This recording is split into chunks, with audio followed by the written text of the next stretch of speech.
Okay. Excited to have this conversation. So, here with Scott Woods, the CEO and founder of West Arete, and um, Natalie Simonson, Director of Outreach for West Arete. So, from my understanding, what West Arete does, it's a software company, right? So, it's creating software that makes a positive impact, focusing on higher ed, correct? That's correct. And the reason why we got in touch was in my sabbatical research, I stumbled upon Scott's TED Talk about sabbaticals. And so I think I've seen all the TED Talks on sabbaticals. And I was really fascinated just because, you're a business owner, you started your own business, you have this mandatory annual sabbatical. So why don't you tell us a little bit about the policy, where it came from, how it works? Cool. Thanks, DJ. The policy came from my own experience before Westrat. I spent a handful of years with my wife, rock climbing full time and running ultra marathons. And those years of having the opportunity to do that, despite the fact that it was hard to piece it together with little to no income and just little bits of like tiny gear sponsorships and things like that, it was some of the most formative and best adventures of my life and Eva's life. And so that's where the inspiration came from. It was where it's like, all right, I want to start a company that is the type of place that I want to work. But sabbaticals didn't enter in until a handful of years into it. And then there were a couple other work colleagues who had also done, like big, long solo bike trips, across the country, or had taken extended leave for climbing and things like that. And we were like, we want the same thing for our coworkers. Like everybody should have a chance to do this. And I was like, what if we could pull this off? What if there was a way? And one of the things I loved about running a business was this, like, there's no rules. If you can figure out how to do it, then you can make it happen. We spent 2 years untangling all the little things we'd inadvertently woven ourselves into that made it hard to unplug from the business. We spent 2 years understanding what those were and understanding the finances to feel safe enough to start the sabbatical policy. And what it emerged with was that we wanted every single employee, from me, the owner, to every single person who had a job at Westrat, to be able to fully unplug from the company for what we felt like was a decent chunk of time every single year in addition to vacation. And it should be fully paid because we wanted to remove that thing. Like, we all agreed the difficult part is no income while you're on your adventures. Not everybody's going to have, we realized that was a luxury and a privilege, to be able to save. Even being able to save money nowadays is a privilege. Right. And so we wanted to figure that out. And the important part, the distinction for us between vacation and sabbatical, was the importance of completely unplugging the person from the company, shutting off every single account. And still, that's one of the things that I think is most jarring to people, where they know it's just like this, your phone, your device will cease, it's going to lose half of its functionality.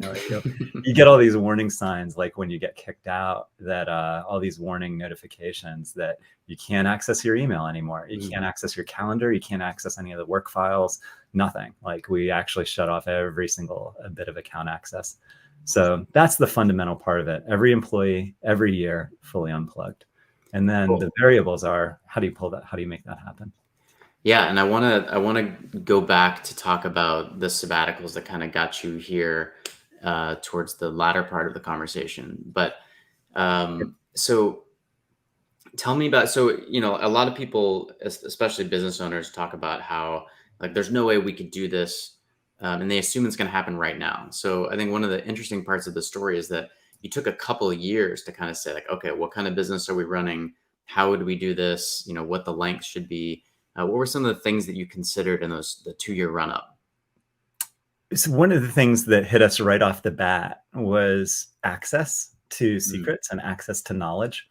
So some of those, for example, was, well, Tom can't go on sabbatical because he's the only one who knows how to do payroll. And, Eric can't go on sabbatical because he's the only one who knows how to take care of this particular client. What if something goes wrong with that client while he's gone and unplugged? And so we kept on uncovering all of those little things where it was one reliance on one person. And we realized it was like, well, I'm going to have to write those things down or create safe storage for them or cross-train people. And we realized, well, that's probably a good thing for the business anyway. And so we did that. And then likewise, there were things in terms of like, well, how do we make sure that there's enough money set aside so that we're not missing that person's revenue or Mm. things like that. That also wound up being something that was good for the business to make sure there was a sufficient cash buffer. And then some of the other things were making sure that the transitions could occur smoothly so that it wasn't jarring in terms of like put too much workload on other people. And we had to document a lot more process. There had to be things that used to be done just by instinct or somebody just knowing how to do it. And we had to turn those into things where it's like, this is the way to do it. And here's the instructions and the accountability for doing it. So each one of the thing that surprised us was that it did take a while to get those steps in place, but every single one of them made us a stronger business. I think one of the big things that was neat was it was like when you'd have an engineer stepping into finance shoes, or you'd have a finance person stepping into sales shoes, or you'd have a salesperson stepping into customer service shoes. And what would happen was, like people would do a good job. It would be important to them to not mess it up. And you felt this obligation to do a good job for your coworker, and you built this really deep appreciation for the other role where you're like, wow, I am really glad that you do the sales work because that's hard. Or I'm really glad I have a much better appreciation of what it takes to do customer service. I'm so glad that you do that job. So that empathy that you develop for your coworkers' roles is also really important. You hear all the time about antagonism between marketing and sales. And it's like, well, what if marketing and sales had to what if marketing and engineering had to walk a mile in each other's shoes, every so often? Not that you're going to have the marketers doing software development, and not that you're necessarily going to have the software developers, being the ones to close deals, but you still have to step into each other's shoes a little bit. So that was a process for us, but every step felt really productive. Yeah, the notion of kind of cross training and documentation, I think, is interesting because obviously companies are going to have turnover, right? You're going to have unplanned turnover no matter what. And so, I kind of think about this as building muscle that you need in order to transfer responsibilities or to, get used to the fact that an organization is going to change the people, the things you're working on. And those are kind of like skills that make that easier, right? That's a great way to put it. I like the metaphor. So Natalie, tell me about how this kind of helps you in your role. And you're on the leadership team, I should note as well. But so managing the organization, but then also the kind of functions that you have, recruiting, outreach, things like that. Yeah, absolutely. Sabbaticals steal the show 100% of the time. Anytime sabbaticals are mentioned or WestJet's sabbatical policy comes up, inevitably there's someone that says, "Are you hiring?" There's someone that says, "Oh, I have to talk to my boss, my manager, because we should do that at my company." So it's really, really valuable from an outreach, marketing, sales perspective to kind of have this additional PR opportunity almost and talk about what we do internally. Not only that, it provides a tremendous leg up when looking at recruiting. It's pretty unique to put that into a job ad. And inevitably in every single first conversation, people want to know if the sabbatical thing is real. And that's really a part of their position. So we certainly see significant benefits when we're looking to recruit people for the team. And honestly, it brings in a certain person or persona that would fit really well at WestJet. It kind of gives a sense of our culture and who we are as a company, and it attracts the people who are amazing and really fit into the team. So it's super beneficial in that regard too. And like you said, turnover, it obviously keeps employees around.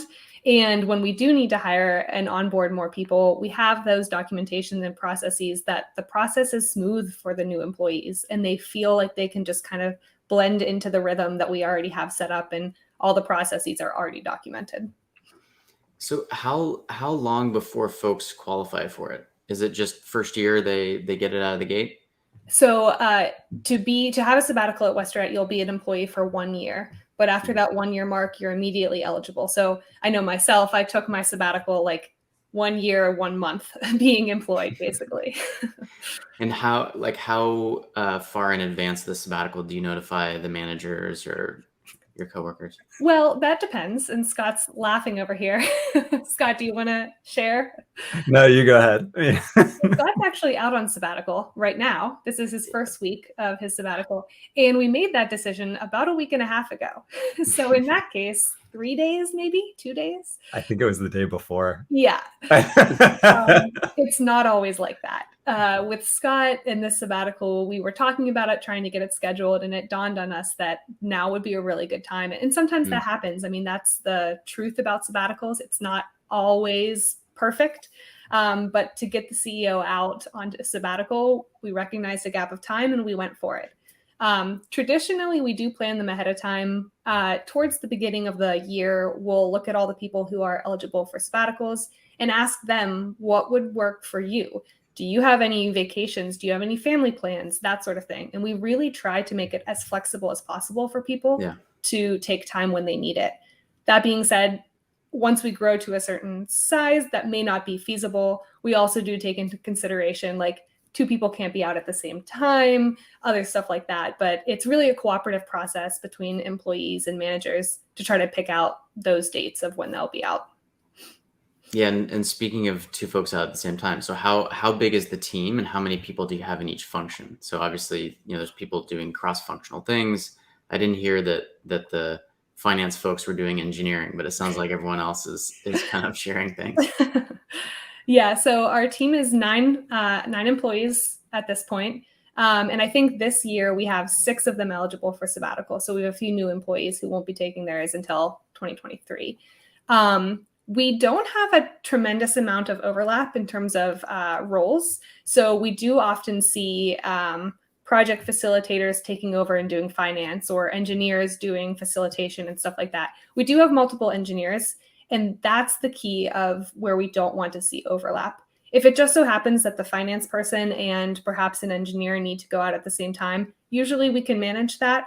But let's say 2 of our development staff at the same time, that would be pretty hard for the company to run that way. So we'll be really intentional to make sure that those don't overlap or even butt up back to back with each other, because that cross training and then that debrief at the end of a sabbatical and getting people back up to speed is really important time, super valuable. Nice. And so what kind of expectations do you set with your customers or prospects? Because I feel like a lot of this is about expectations of, if something's set to be delivered at X time, it's not necessarily important for them to know that, who's off on vacation or who left or that sort of thing. How do you describe it? Yeah, so we are really transparent with our clients and we let them know exactly what's going on. So everyone that we work with knows about the sabbatical policy. It's always a fun topic of conversation, and they always, say the classic, "Are you hiring?" or, "I wish I had that." But so we give them as much advance notice as possible. So, for example, Scott going out on sabbatical last week, that would not have happened if Scott was a client-facing rep who had responsibility over the next 3 weeks with clients, because we would not just spring that on a client. But we do give them as much advance notice as possible, usually a couple months. We plan work around it. And then when the employee is going out on sabbatical, we again remind the client, and then we do a handoff. So whoever is going to be taking over the communication starts to become involved probably 2 weeks ahead of time, so that they're really up to date and they know everything that's going on. The personal connection has been made with the new person, and then the person goes out on sabbatical and things run pretty smoothly. Yeah, I mean, just in general, looking at your benefits, you have a pretty healthy time off policy altogether, right? You have 3 weeks of vacation, 4 weeks of vacation, 3 weeks of sabbatical, 2 weeks sick time, 1 week company holidays, half week community service. Is that something that you've kind of tweaked and added in there over time, or is that something you kind of put out at front? And how does that affect the business compared to other businesses? I don't know if, Natalie, if you've been with other companies as well, so you can have like a comparison. Yeah, I'll let Scott answer the first part, but I'm happy to jump in with comparisons. Great. I would say this is more or less how it's been, I would say, for a really long time. We did try the unlimited vacation or in the early days, and we did have that, but we recognized that people weren't taking enough of it. It was a struggle to get people.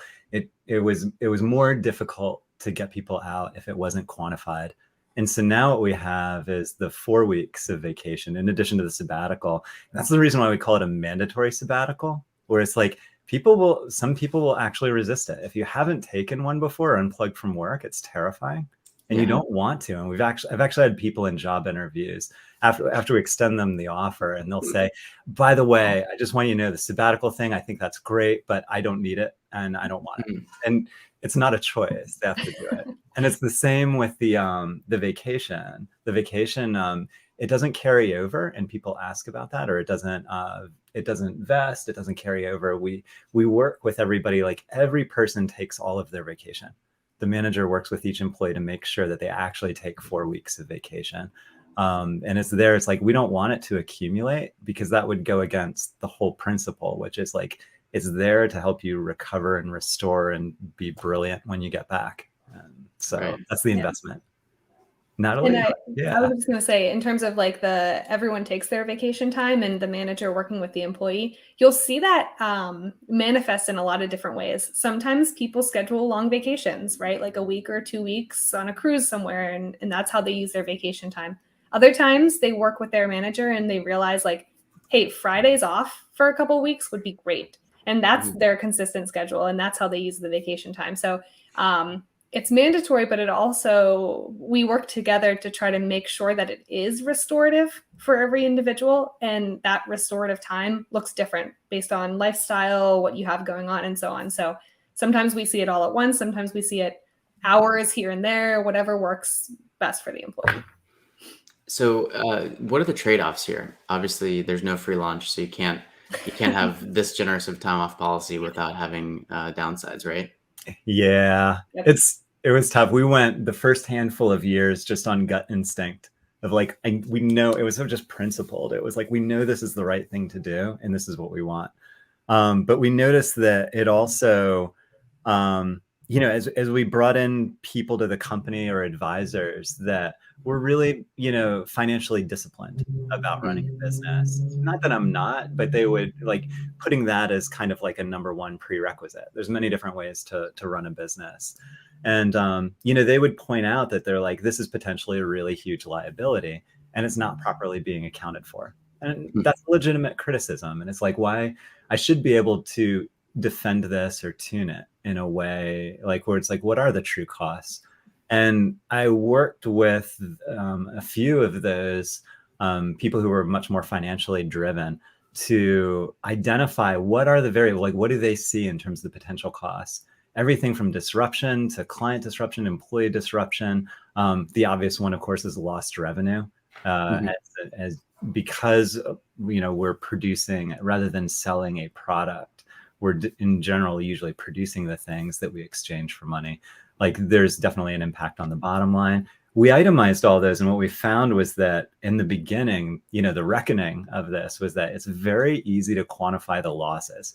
It's very clear how many dollars you're losing by sending somebody out on sabbatical.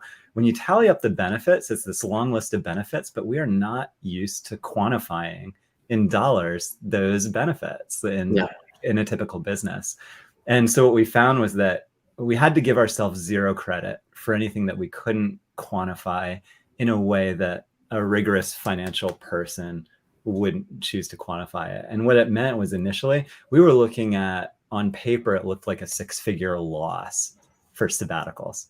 In other words, it looked like it was costing the company 6 figures because there was such a long list of benefits that I don't want to say they were intangible, but we had not yet figured out a rigorous way to measure them. And that set about another 2-year journey that happened about 3 years ago in terms of like, what do we do to make these sabbaticals provably, like, let's prove the benefit. Let's make them provably financially beneficial for the company and tune them appropriately. And that was its own journey. So what, like, and the benefits are ones that you talked about earlier, Natalie, with, PR opportunities, wow factor, turnover. How do you make something that's more intangible into the assets column, right? So creativity, like life satisfaction, how have you kind of accounted for those? Or you leave those off the ledger and say, we need to make it work without those? So a mix of both. During that 2-year journey that Scott had talked about, we were able to quantify to the best of our ability a lot of those previously intangible benefits, like reduced turnover, reduced burnout, stuff like that, the PR opportunities, recruiting, and so on. So we kind of pieced together the benefits side and financially beneficial side of sabbaticals. A few of the items remain somewhat intangible. There are more benefits that we really need to add to that calculation, and we're still figuring out how to count them. But I would say probably, I don't know, Scott, you can correct me, 3/4 of the benefits that we've listed for sabbaticals, we've been able to quantify and use against the costs of sabbaticals. And I don't want to take your thunder, Scott, but by doing those calculations, we were able to prove financially that sabbaticals are ultimately beneficial for the company. So that 6-figure loss that Scott had mentioned, once we started counting the benefits, reduced to actually provably positive for the company. So that was a really outstanding discovery and journey that I think we're still on, because I think there's still benefits that could be quantified that we haven't yet quantified. Yeah, that's a great description. A couple of the tangible things that we could say are that the really easy one to quantify is the reduced turnover cost. Yep. Especially like so much, like look at how many of our companies in the country are, driven by some form of creativity or innovation or on the part of the employees. And so when you lose employees, you lose expertise. And that has a really negative impact. Just even if you look at the rehiring costs, it was easy for us to figure out that it's a $46,000 cost for each employee turnover. And that's pretty low, honestly, compared to a lot of numbers that we could use. So that's an easy one if you're looking to try and justify sabbaticals. It's just, if you itemize that gives you a pretty good leg up in terms of the justification of some of the costs. And yeah, as Natalie said, then there's a longer list too. Some of the things that we could point to were some really exceptional accomplishments by the team that I feel like we can really legitimately say, like, the reason that the team was able to achieve this level of innovation for our clients was because they were able to take breaks and think deeply and expansively about problems in the back of their mind, and then come back and say something and do something brilliant. The number of breakthroughs that happen within the first couple of weeks of when somebody comes back from sabbatical are really significant. People come back and they have some really big, brilliant ideas. And it's not because they were studying it while on sabbatical. It's because it had a chance to percolate back here.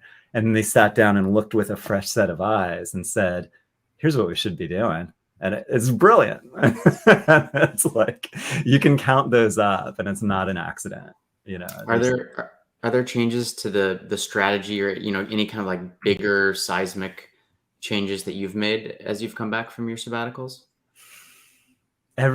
Every single sabbatical comes back with a realization, like, I'm getting to do some fun stuff for this sabbatical, but I know one of the big things that's happening is the back of my mind. It's preparing for the next phase of growth for WestJet.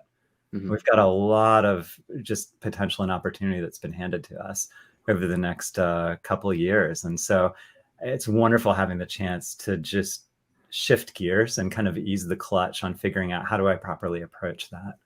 In terms of individual, like, big breakthroughs, I'd say most of the big changes at WestJet, whether it was a shift in positioning or industry, whether it's a shift in product, whether it's a decision to fully commit to a given set of strategic goals, it is so much easier to make those shifts with just the chance to get your breath as a CEO than it is to pretend like you can always make the best decisions one after the other with no significant break. It's so much easier to make, like, for all of us, but I think for CEOs in particular, we're not judged, our success is not going to be determined by how much we got done.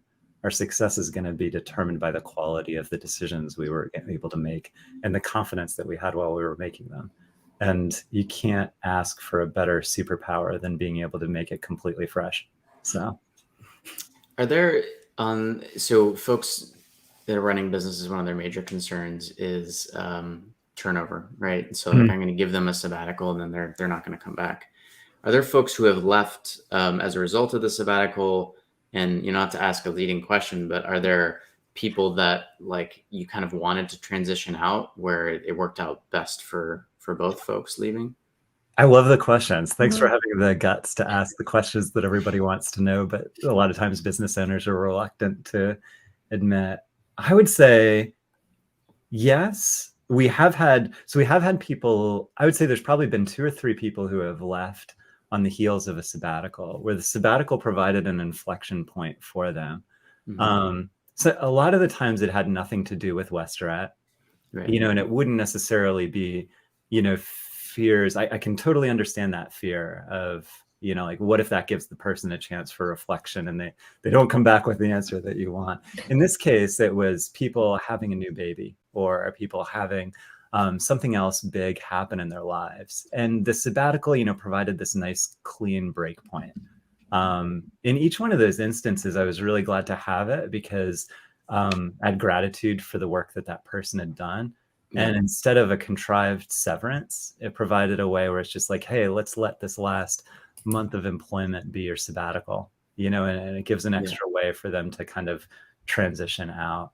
I think I can't think of a specific instance, but I do have the sense that it's just like, I'm pretty sure like these breaks once in a while do give people a chance to think about their life direction. And I think it makes sense they may decide that, hey, maybe I need to do something different instead of Westrat. I'm personally not afraid of that. I'm much more afraid of somebody staying here out of momentum and not being fully dedicated. And I'm holding them back and they're kind of holding the company back in a way. And it's like, I feel like in those situations, as painful it is to have somebody leave, if their heart's already going to be somewhere else, the team in the long run will be better served with a transition. So I kind of welcome that frequent break point. While it improves retention, I don't think any of our goals should be indefinite employment either. It's Yeah, like, Yep. that was a question I wanted to ask. Just I hear a lot about folks wanting to increase retention. And I know, where I'm at in San Francisco and Silicon Valley. I mean, in a lot of the companies, the average tenure is less than 2 years, right? Mhm. And so, like in that situation, yes, it would be very good to have them stay 3 years, considering it takes 6 months or whatever to have them on ramp. Yeah. But is there some sort of length where you're saying, all right, given the size of the company or the growth opportunities, that we kind of have like a cap of how long we would want someone to be here, or just diminishing returns for both ourselves and the employees' kind of growth? I have found that to be such a great question. I have found that to be such a personal, individual variable for each Yeah. employee. There are definitely people that kind of worked their way through all phases of what Westrat could be to them and vice versa in the space of a year and a half. And then you have other people who are who have been here at Westrat for 10 years, and they had their biggest innovation breakthrough for Westrat and in their career at year number 9, Yeah. where they had a breakthrough that was like industry level, for like doing something that had never been done. And I believe it had to build on 9 years worth of momentum to do something that significant and innovative. 2 really different answers for when is the right time to stay for really different people. So yeah, it's a great question. And like the terrible answer is just like, it's going to be highly individual. I think we each have our own arc of usefulness, for our organizations, myself included, probably someday. Ooh, interesting. Yeah, maybe you come back from your sabbatical and there's not a job for you anymore. Who knows? I know I've been optimized out of my position. I know we were talking earlier in the green room about so like Scott, you have not like checked in. You can't check email. You haven't heard anything about work, and so this is kind of like crossing the demilitarized zone a little bit. Like having Natalie be here, and I was like, if there's people with fire extinguishers or briefcases taking your file cabinets out, just look the other way. Yeah. No, I think this concept of more tenure is always a good thing, right? Or as opposed to being more of a personalized decision. And that inflection point piece, I think, is really important, because you hear a lot. I think the easiest, like the most socially acceptable sabbatical and the easiest transition, I think, for folks is early in their career when they're going to like get a grad degree, like an MBA. It's like everyone understands it. Like, oh, I get it. You're going to get this degree. No hard feelings. Best of luck. But folks often struggle and search for permission to leave and move on to the next thing. They're worried about what their employer is going to think of them, and so giving people a bit of permission to think and gather some courage or gather some ideas for the next step, I think, is important. That's cool. Here's what I want to say. This probably isn't going to be well accepted by every member of the audience, probably depending on like their level of executive responsibility. I'm at the edge of my seat. Yeah, I feel like if we look at our jobs, I totally get the thing where it's like you don't want to lose key people, and it's just like I've had the privilege of working with amazing world-class people for less time than I wanted to at WestRat. They needed to go and do big things, and it's a privilege to get to work with those folks. If we take a step back though from our job as CEOs, like when you're running a company, you feel like it's the most important thing in the world. And it's just like decades from now, it won't be the tasks that we're engrossed in that are the most important work that we did. And I feel like, if you have somebody where it's like you have the stewardship of their career, where for this time period, you are like that, you're providing that portion of that person's career. If that person determines and starts to uncover that they're like, I think I'm supposed to go do something else. The most important lasting thing that you can do for that person's life is figure out how can you be the best supporter of them and advocate for them, even when that means that the right thing for them is to no longer work for you. In the long run, you're going to be much more satisfied as a CEO and as a person if you did the right thing and said, like, let's help get you on what the next stage of your career is. And that's a selfless thing to do, but it's the right thing for everybody else. So I think, if you can step back to the context of like, what will you say when you're long past retirement in terms of like what the right decisions were, you'd say like, I'm glad I got people could play a role in getting people to where they needed to be. That'll be more important than figuring out how to squeeze a few more months of productivity out of somebody whose heart is elsewhere. Yeah, no, I definitely look back at my prior company and see the folks who I helped, get into grad school or move on and start something as like, those are some of the best accomplishments for sure. Yeah. I love the concept of stewardship and, brainwashed as an MBA myself, like trying to believe that there's some sort of calling and positive thing you're doing with the world when you're running a business versus just like milking the system for money. So a couple more things I wanted to talk about with the sabbatical policy, and then I want to ask y'all some questions about your individual sabbaticals. But Cool.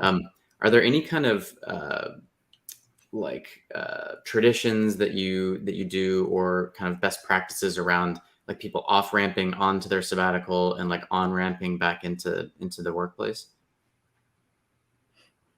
Natalie, I know like a couple of the changes that we made as we tuned, we would make a spreadsheet to look for inefficiencies. There's debrief after each one to see what could we do better. We try and quantify the costs. We used to have the sabbaticals as 1 month as opposed to 3 weeks.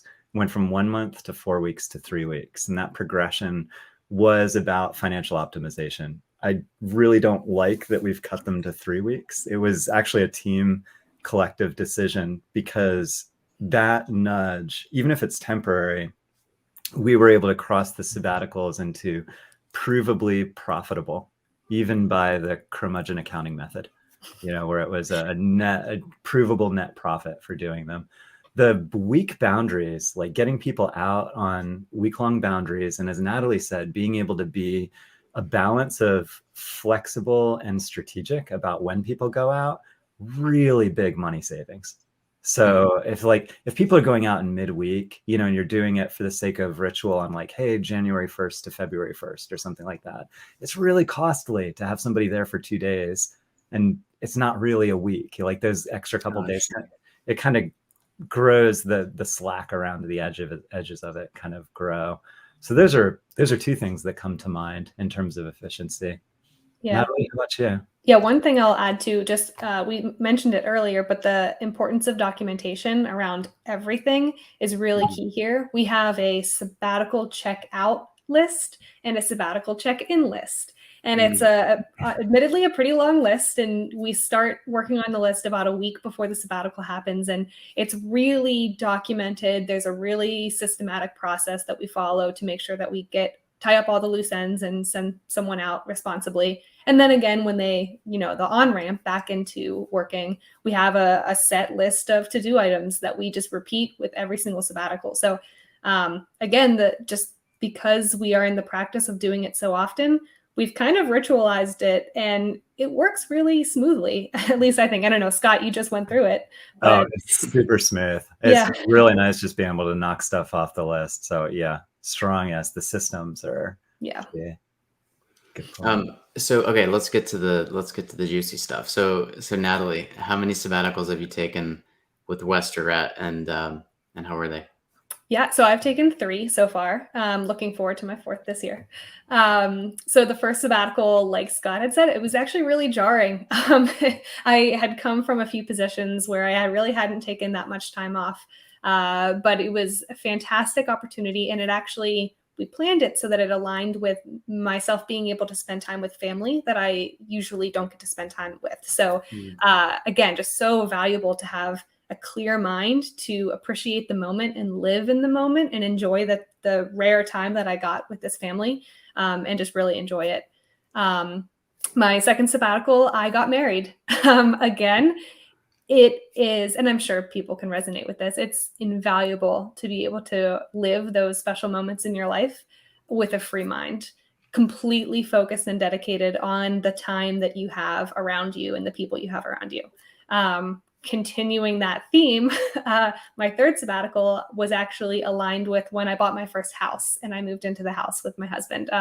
Again, that logistically is a lot to think about. So I was certainly stressed, but it was so nice to just stress about the house and not stress about work, keeping up, doing things off hours. It just was so nice to have those weeks to focus on, again, another really important step in my life.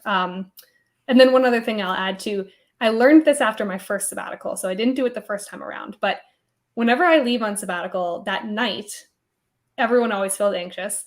I take out a piece of paper and I write down all of my worries. Like, what if this gets dropped? What if I come back and they say that I'm not all that useful and they don't really need me anymore, whatever it is.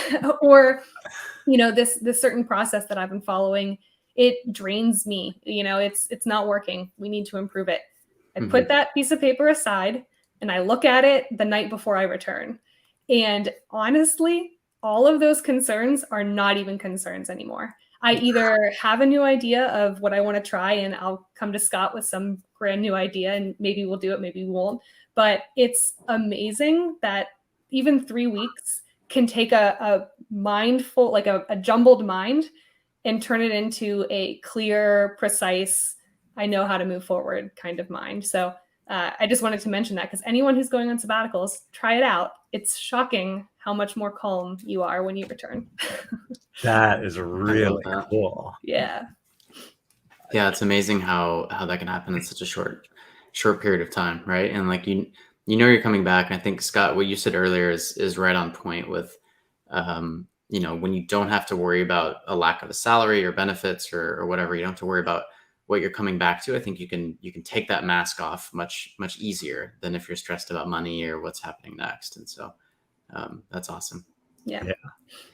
How about you, Scott? So I want to hear about the big ones that kind of seeded the idea, and then I want to hear about the shorter ones during your role with West Arete. The big sabbatical, like that decision. So we had cushy jobs. Like we were mid-20s, and we were in good shape in a lot of different ways. We didn't have a lot of money saved. I think but there's one climbing movie that came out, and it was this climbing movie about this band of climbers that we followed, and they rented a van and they spent a whole year traveling around climbing. And it's just, that movie, just silly little 45-minute video, and it just totally changed our life trajectory. And we're like, we have to do that. What was the movie? Was it like a real rock movie or something? Yeah, it was Josh Lowell, one of the Josh Lowell movies. So it was just like kind of about that whole lineage. The movie's called Rampage, and it was it's probably only available on VHS. But it was it was a bouldering movie. And yeah, so that we wound up spending a year saving up our stuff. I gave my employer, who was amazing, a year's notice and let him know. It's just like, yeah, it's like, I have to go do this. We sold all of our stuff and we lived out of our truck for really pretty much the next 5 years or so. And we pieced together all of the biggest adventures that we could, just traveling around the world and pretty much stopping in most of the major climbing areas all over the world and climbing big walls and spending a lot of time with amazing friends and big walls and ultra running and skydiving and tons of really awesome activities. And it taught me, I don't know, it's hard to put words to it in terms of like, life changing isn't nearly enough. It kind of helps, unearth those parts of you that would never come out if you were just at work, and you find out a lot more, regardless of how you spend it. It doesn't have to be on big dramatic adventures or anything like that. I've seen what some of the value has been seeing, like how diverse all the sabbaticals are in Westerette. There's a real human beauty to that. And I'm aware of like how pigeonholed in a way, like my outdoor adventures are. They're just one little flavor of what sabbaticals are good for. If I could interrupt real quick, please. like, how did you kind of see your life going before that, or what did you endeavor to do, and then how did it change after that, if at all? I didn't have much of a plan. I had stumbled into a really great job doing high performance computing for climate science, and it was just world-class team, and it was great, but it was something that I fell into. I didn't know what would come after it. I only had a vague sense. So the climbing provided something. The climbing provided the direction. And it was like, that's what I want to do. And my 10-year goals revolved around climbing particular routes on El Cap or Half Dome, or going and traveling to these different places. So it's definitely been a series. And then while we were traveling full time, it was awesome, but it was also hard. It was hard not to have a steady income, especially in the days before digital cell phone service. And so it was hard to figure out how do you keep that going. And we found that after years and years and years, there was a fatigue to not having a place to have stuff, living out of a small, it was a compromise. So that was where starting Westerette started become appealing. And then that as well, it didn't really have, it didn't have an end game in mind. It was just, this might be a neat way to do a little bit of a flavor of both. Yeah. Did that time off change the way you thought about money, or did it change the way you thought about career? Like, what were some of the shifts that you kind of unearthed? It was very heavily formative in terms of what I think of in terms of a team, and in terms of leadership, and in terms of commitment. So all of the human aspects of how we work together with people, how we become inspired to do something really great, how we work towards something great, how we share in risk, how we share in working hard together, how you bring people along, and how you are mutually reliant in a really positive ways. Those things combined with the excellent bosses that I had beforehand really formed like all of my leadership and management perspective.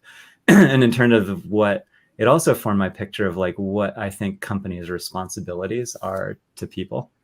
And I think that my opinion there is like consistently, I feel like we underinvest in people, typically in the US. And I think that there's more room for business to do better in that regard. So those were definitely really formative. I also spent a lot of time. It was fun when you're out climbing. It was fun to study programming. So I developed more of a love for software development. I would actually study programming in a lounge chair in the meadows of Tuolumne on the rest days. And that felt really luxurious compared to some of the big adventures and stuff. So it was a nice balance. Yeah, no, I'm kind of curious, what you said earlier about how creativity happens and folks coming back and having an idea that changes the way the company works. How did you, I don't think a lot of people would draw a straight line between taking time off to do big adventures and thinking about the importance of team and management and that sort of stuff. Like, why do you think that idea bubbled up in climbing trips? I think it's because, climbing is so inherently psychological and it's so inherently team oriented, particularly the big wall work that we would do together. Ultra marathons also are really heavily psychological. And so I think that the teamwork aspect was where, here's an environment, getting to be around really, really great climbers and watching how they would do it, how they would pull off these amazing climbs. You don't have, here's people pulling off like the limits of what's humanly possible and balancing risk. And it's like, there is no boss, there is no authority. You can't have you don't have two climbing partners who agree to go at El Capri. If one person starts bossing the other one around, it's like, that's a pretend sort of authority. You're mutually reliant on each other to stay alive. And I remember one of my previous bosses before that, he was a Marine in Vietnam, and he talked a lot about the reliance that two different types of leaders that he saw in the military. And there were the types of leaders that often were humble and taking care of their team. And those were the leaders that people were willing to put their lives on the lines for. And then there were the other kinds that exercised their authority in a way that was much more demonstrating of control as opposed to earning that responsibility. And he's like, those were the leaders that he said that people were really reluctant to fully follow into battle. And so that reinforced as well, I think, what I saw, where it's just like, we want to work together with leaders who are pointing the way, but also speaking the truth and supporting us along the way. And I didn't see a reason to run business any differently. In fact, I couldn't imagine doing something high performance for business and not running it that way. Besides the fact I just hate it. It's like, I want to work with a team, not with a bunch of people that, I tell what to do. It sounds low performance and not fun.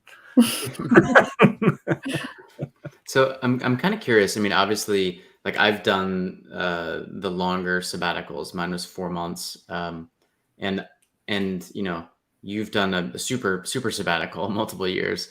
How do you think about the duration necessary for a sabbatical, or for some of the changes you're talking about, or different times in people's lives? How do you think about that? I love this research that the Sabbatical Project is doing, the work that you're doing in terms of uncovering, what are these stories? And it's like, I am just as curious about that answer, and I think that Westoret's 3-week sabbaticals, for as much recognition as they get, they're a compromise, and they still pain me, because it's like, I want more.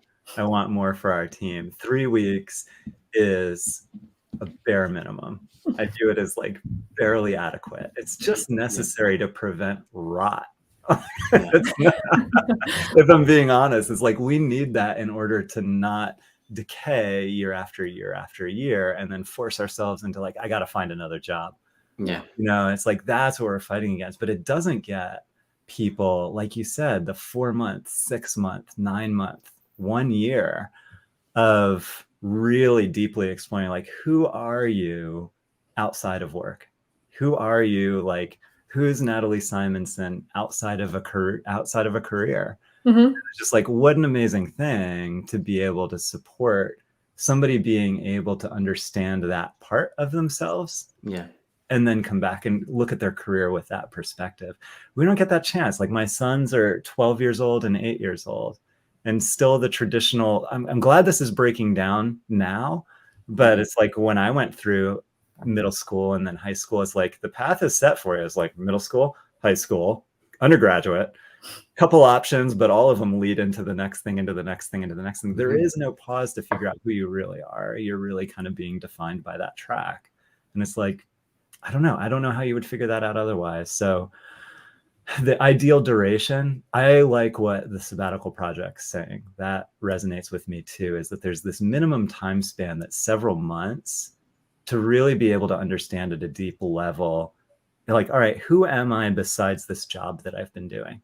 And I think particularly in American society, I'm aware in different countries, Americans very much, when we introduce ourselves, our job title gets brought up you count the sequence when there's an introduction. Yeah. What things get brought up before and after job title? Often job title is brought up before relationship status or children or hobbies or pursuits or anything. Like a lot of times it's just like, I'm so-and-so. It's like, what do you do, so-and-so? That's usually question number 2, not all those other really important questions that are closer to identity. Yeah. So, No, yeah, love the question. no, I mean, I view kind of these, multiple week sabbaticals. I view that as kind of regularly scheduled maintenance, right? Like you go in and you get your teeth cleaned instead of waiting for some sort of emergency. So I think it like staves off emergencies, maybe prevents them altogether. Mhm. And I think it makes room to have someone's life feel more humane, right? If you're like Natalie, to be able to like pause for big life events and say like, oh, I got to fully be present there instead of checking my phone while we're closing on our house and things like that, or the wedding. And then I think the ideal is that folks have access to this huge block of time off without needing to take it, without like pulling the emergency shoot or whatever. Do you like, given that you have kids now, I mean, how long have you been, how long since you founded Arete? Like 15 years or something? 17. Yeah. Yeah. So do you like your life has changed obviously a lot since then. Do you have designs on taking a bigger chunk with your kids at some point? What would you do if you did? That's a great question. Yes, in terms of designs on being able to take extended period again, I think that would be fantastic. I think it could be good for me, good for the company, definitely good for my family. What would I do with it? I'd ask my kids permission. If I'm lucky enough, I could do something with my kids and help them get some sort of break or discovery. For me, there's a lot of self-discovery wrapped up in the sabbatical, like understanding more of myself. Like that was definitely like one of the big things. On the surface, it looked like going and accomplishing lots of stuff in outdoor sports, but what it was really about at the end of the day was personal transformation and personal understanding. Yeah. So I would hope, my first thought is like, how do I facilitate the same thing either for my kids or for my relationship with my kids? That would be a really, really worthwhile thing to do. Plus, it would just be really fun. Yeah. Let's be perfectly honest. 17 years is a lot of work, even with sabbaticals. So, that's a lot of time. Yeah. No, I mean, I'm super curious about, for me, it was like 7 or 8 years, just like being in that role and having it serve as my primary identity. So yeah, I'd love to keep in touch and see how that goes. If you ever get a chance to take time off. Awesome. We'll see what level of sabbatical we introduce next at Arete. Yeah.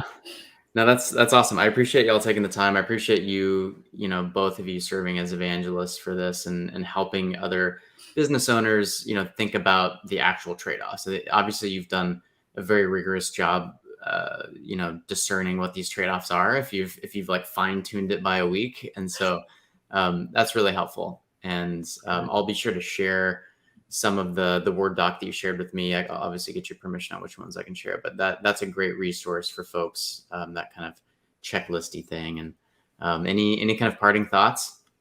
Natalie, how about you? No, just happy to be a part of the conversation. And honestly, this ignites the fire even more. One of our really wild goals, well, maybe it's not so wild, of the company is to see and to help facilitate 1 million sabbaticals over the next 10 years. Obviously, it's in the sky, but things like this and conversations like this is what we need to do to get to that goal. So not only are we really happy that we introduced it at Arete, that we're really rigorous about it, but maybe the data that we took years to compile will be useful to encourage another company to kind of pursue it and see, like, it is possible, it's financially responsible, and obviously from a personal point of view, everyone wants it. So this is just exciting, these conversations, and I hope that Arete can get into contact with other organizations that want to do it as well. Awesome. Yeah, you kind of buried the lead there. 1 million sabbaticals in minute 55. Now, I'm happy to help to the extent that we can help kind of broker conversations among business leaders. Yeah. Awesome. To that Thank you point. so much And for the work that you do with the Sabbatical project. we just kind of did a soft relaunch of the website with a page actually on companies and sabbatical policies. So hoping to kind of create that database and share it more widely. So I think I need to get y'all's in there. For sure. But Scott, any parting thoughts from you? Natalie said it so well. Yeah, I want to echo all of that. And yeah, once again, the thanks for the work that you're doing. I feel like this is really important for like individuals and for businesses. So yeah, Awesome. Thank you, DJ. All right, appreciate you too. Yep. All Talk right, soon. right back Thanks so at you. much. Take care, Bye. DJ. Bye.